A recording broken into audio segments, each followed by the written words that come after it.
Hola guys, I am back with Uncanny X-Men issue number 30. Here I am, Steve, here we go with this review.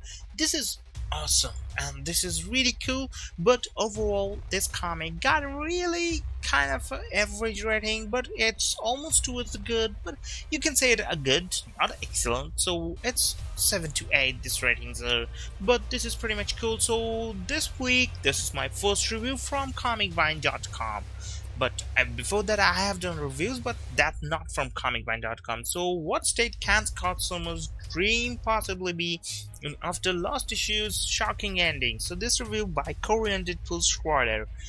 It will be really cool, I think. So, this review will necessarily contain spoilers from Uncanny X-Men 29. Last issue ended with the time hopping available in the past to try and contact Professor X and warn him that his methods for dealing with the ultra-powerful Matthew Malloy are doomed to failure. Professor X is understandably that it's perturbed for any number of reasons, but this isn't actually what the issue focuses solely on, which was my concern at last issue's end. The time is split about evenly between Bell trying to convince Xavier and people's reactions in the present to the death of Scott Summers, as well as magic.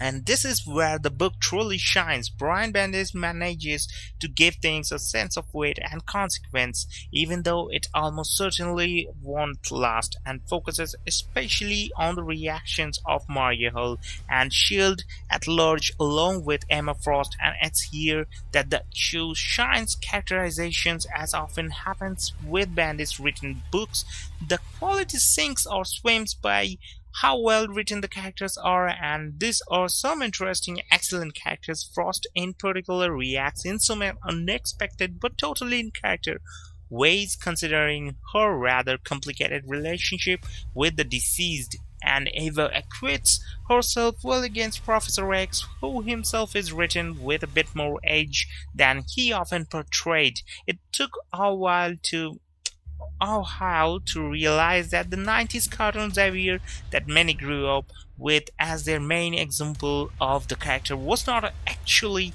terribly representative of the character's comic incarnation, as he's always had a real darkness to him since the very first issue of X-Men, and Bendis seems to take a particular glee in bringing that out of him.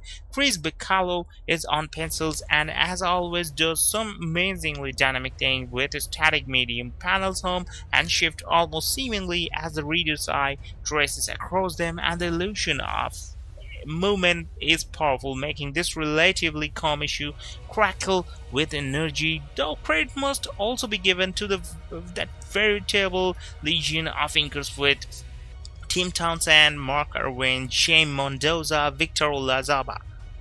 Did I say it right or wrong?